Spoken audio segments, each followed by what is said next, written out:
bismillaahi raxmaani raxiim kulan wanaagsan qodobada ugu muhiimsan wararka Soomaalida iyo caalamkana waxaa kamida arrin dhif iyo naadir ah oo ka dhacday doorashada Galmudug xildhibaan sawir uu la galay mas'uul xasaanad leh oo dawladda federaalka Soomaaliya ka tirsan ayuu ku waayay kursigii beeshiisa uu ka helay markii hore ee baarlamaanka Galmudug xiisad ka dhex ooganayd saacadii la soo dhaafay wasiir Sabriye iyo ra'iisul wasaare Qeyrre ayaa cirka isku sii shareertay kuwaasoo isku qabtay arrin culus oo dhismaha Galmudug ah taliyaha nabad sugidda Soomaaliya Fahad Yaasiin Xaaji Daahir oo bilaabay qorshe ka dhana ra'iisul wasaare Xasan Cali Qeyrre safar degdeg ahna ku gaaraya magaalada Dhuusamareeb xaniyaha fuul ayaa hadda socota hanjabaadda ka soo baxday ururka al-shabaabka Soomaaliya ee loo diray dawladda Mareykanka maxay kaga bedelan tahay goodintii hore ee ururkan al-qaacida xiriir kale leh James Swan oo safetiisa gasha kala baxay xilli xaaladda Galmudug iyo doorashada Soomaaliya ee 2021 ay gelgelayso filla Soomaaliya mid ka mid ah magaalooyinka ugu caansan gobolka Gadana waxa hadda laga cabsi qabaa shirqool dagaal oo lagu diyaariyay magaalooyinka Muqdisho iyo Kismaayo qodobka dibaddana waxa ugu dooroon safiirkii Ingiriiska ee dalka Iran Roberto Maguire oo ciidamada dalkaasi xabsiga dhigeen taasoo jawi kale gelinaysa xaalka cakiran ee Iran ka jiray maalmihii dambe u diyaar garooba qodobadaas oo faahfaahsan taariikhdu waxay ku beegan tahay 12 bisha koowaad ee 2020 warkii oo dhan waa arrin dhif iyo naadir ah in la arko oo mas'uul ka tirsan dawladda federaalka xilkiisa sawir lala gala lagu waayo taasoo dadka qaarkood ay leeyihiin arrintaas waa ceeb iyo fadeexad dawladda federaalka ay ku dhaqmayso murashax u taagnaa kursiga beesha mursade ayaa waxa degmada Ceelbuur uu ka soo gali lahaa baarlamaanka Galmudug hase ahaatee waa loo ballan qaaday inuu ka mid noqdo Ibraahim Xasan Cawaale waxaana uu ka mid ahaa murashaxiintii tartamay ee kursiga Ceelbuur ku soo baxay hase ahaatee saacado ka hor ayaa waxa sawir uu la galay Axmed Macallin Fiqi oo ah xildhibaan ka tirsan golaha shacabka baarlamaanka Soomaaliya waxa la sheegay inuu ku waayay kursigaas oo beeshiisa ku matali lahaa Ibraahim Xasan Cawaale waxa uu ka mid ahaa xildhibaanada liiskooda la soo gudbiyay 83 xildhibaan balse 4 maalmood ka hor intaan la guda gelin soo xulista kuraasta degmadaas ayaa lagu wargeliyay inuu yahay nin lagu helay faldambiyeed ah waxa lagu tilmaamay aayatul munaafiq Ibraahim ayaa sheegay inay la soo xiriireen xubno ka hoos shaqeeya ra'iisul wasaare Qeyrre isla markaana ay ku wargeliyeen inuusan tartami karin kursigaasna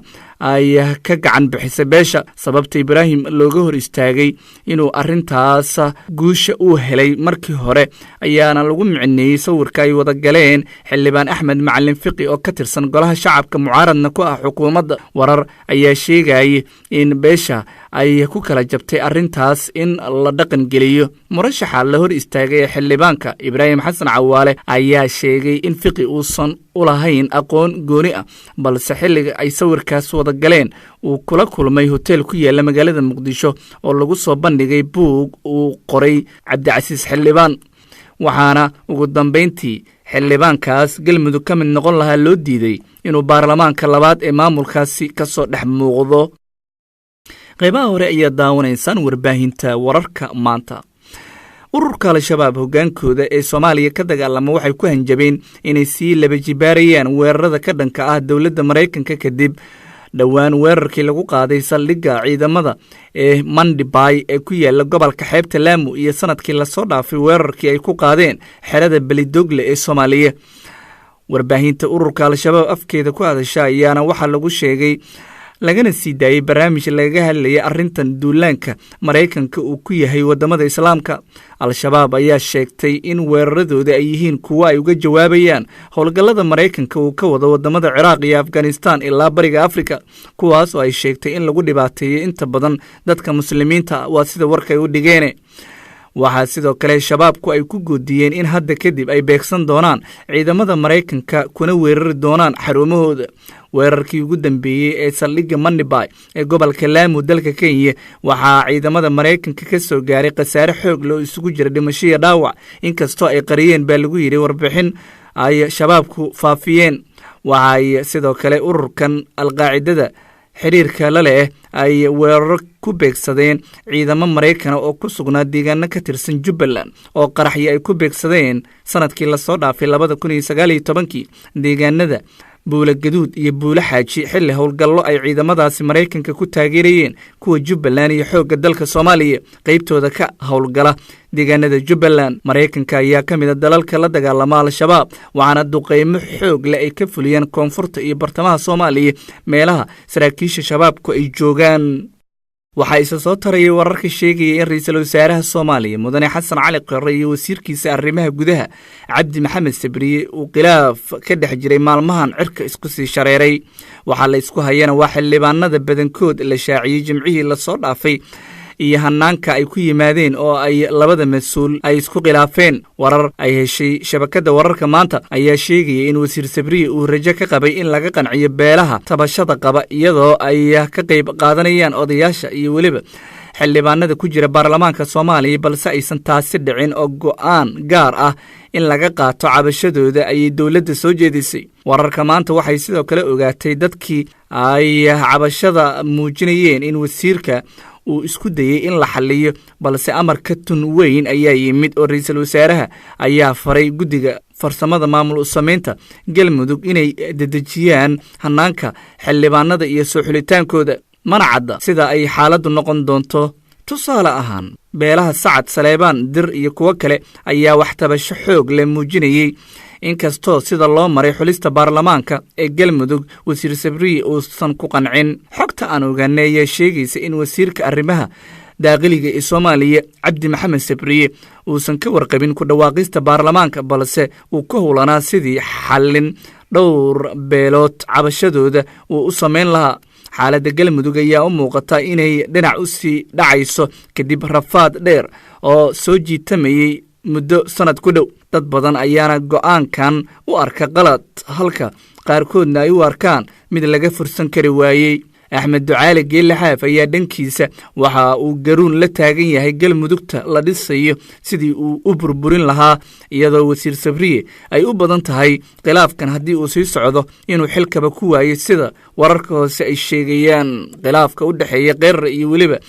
Cabdi Maxamed Sabriye Qarafaan wasiirka arrimaha gudaha Soomaaliya ayaana aad u sii weynaanaya. dhinaca kale taliyaha hay'adda sirdoonka iyo nabad sugidda qaranka Soomaaliya Fahad Yaasin Xaaji Daahir ayaa warar hoose oo aan ogaanay waxay sheegayaan in uu ku wajahan yahay magaalada Dhuusamareeb waxaana uu wadaa qorshe ka dhana ra'iisul wasaare Kheyre. ujeedka safarka Fahad Yaasin ee Dhuusamareeb waxa lagu micneeyay inay tahay xalinta khilaafka ka taagan mid kamid ah kuraasta beesha Wacaysle gaar ahaan Jufada Cali Gaaf oo la rumaysan yahay in ra'iisul wasaaraha uu sortaa ku sameeyay. beesha Wacaysle 8 kursi ayay ku leedahay xildhibaanada baarlamaanka Galmudug hase ahaatee 7 kamid ah waa lagu guuleystay halka midkii 8aad ay diidan yihiin guddiga doorashada Galmudug. taliyaha Niisa Fahad Yaasin ayaa muddada uu ku sugan yahay Dhuusamareeb waxa uu la kulmi doonaa waxgaradka iyo cuqaasha beesha Wacaysle waxaana uu kala hadli doonaa arrintan iyo waliba inay xal ka gaaraan. Cabdinaasir Aadan Cusmaan ayaa waxa la leeyahay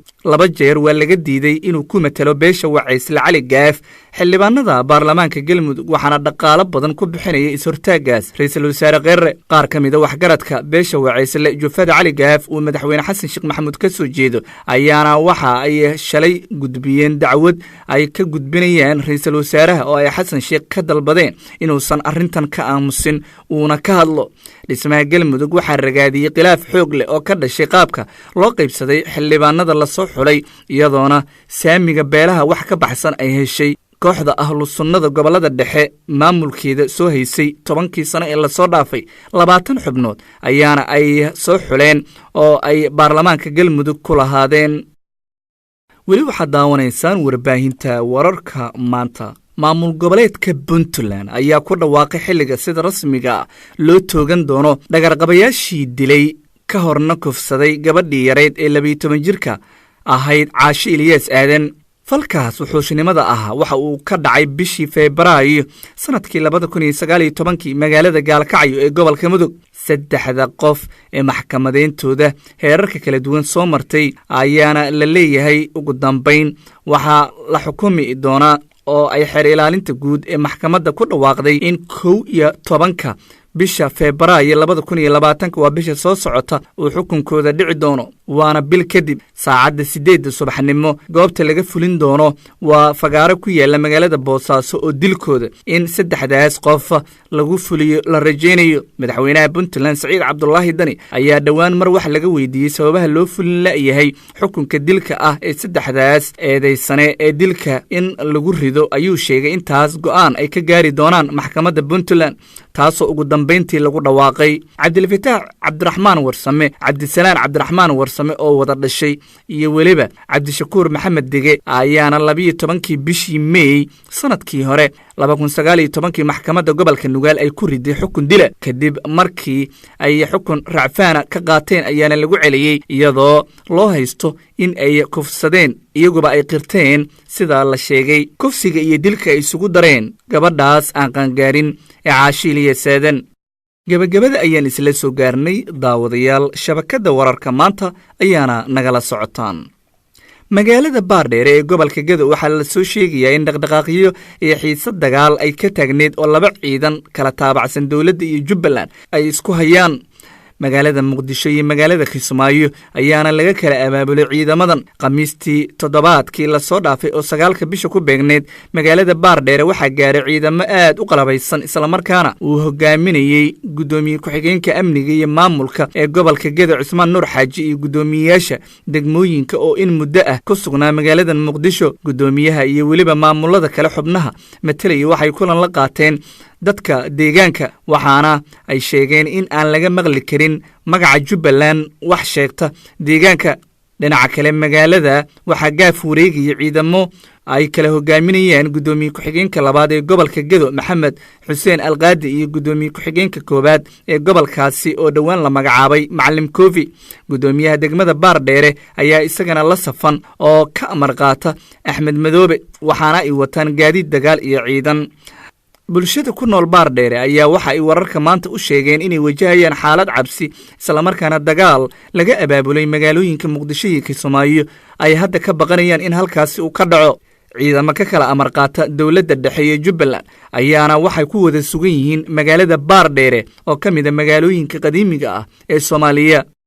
qodobka dibadda intaanu aadin daawadayaal aan ka hormariyo James Swan waa ergeyga gaarka ah ee qaramada midoobay u qaabilsan arrimaha Soomaaliya waxa uu ku dhex milmay maalmihii dambe arrimaha siyaasadda ee dalka waxaana dadka qaar ay leeyihiin sanad kadib ceerintii Nicholas Haysom wadadii uu qaaday ayuu hadda cagta saaray James Swan kulan albaabada u xirna ayuu Swan la qaatay saacada ka hor ra'iisul wasaaraha Soomaaliya Mudane Xasan Cali Qeyrre wuxuu kala hadlay arrinta murugsan ee doorashada Galmudug doorashada Soomaaliya ee 2021 inay dalka ka dhacdo la filayo iyo arrimo kale taas oo dadka qaarkood ay leeyihiin xaaladda ayaa inay sii cakirisa mooyaane aysan dib u dhigi karin waxaana James Swan uu ku baaqay in la dejiyo jawiga isla markaana ay dawladda federaalka garwadeen ka noqoto wax kasta oo wada hadal iyo waliba tanaasul ku salaysan wakiilka qaramada midoobay ee arrimaha Soomaaliya James Swan ayaa sheegay in qaramada midoobay ay mar walba sii wadi doonto taageerada ay siiso Soomaaliya iyadoo dhinaca amniga iyo dhaqaalaha dawladda ka taageeraysa Xasan Qeyrre ayaa uga mahadceliyay isgarabtaaga muuqda ee jamciyadda qorimaha ka dhaxaysa arrimaha amniga iyo doorashooyinka isagoona ka dalbaday in xafiiska UNSOM ay arrintaas si laba jibaaraan markana qodobka ugu dambeeya ee dhanka dibadda ayaan daawadayaal eegin ciidamada ammaanka ee dalka Iiraan ayaa xabsiga dhigay safiirka waddanka Ingiriiska u jooga magaalada Tehran Roberto Maguire waa arrin dad badan ay la yaabeen diblomaasiyadda caalamka ay ku xadgudubtay sida la leeyahay dawladda Iiraan mudaharaad ay dhigayeen sida la sheegay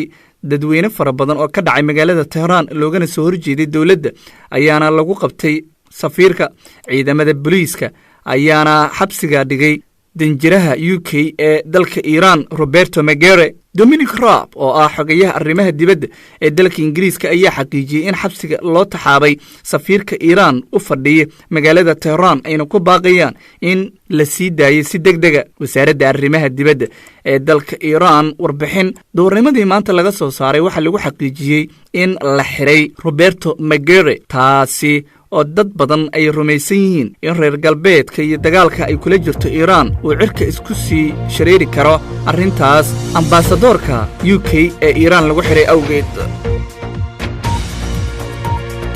guud ahaanna daawadayaal intaas ayaan ku soo gabagabaynaynaa wararka Soomaalida iyo caalamka inta aan wararkan oo kale dib isku arki doonno. nabadgelyo.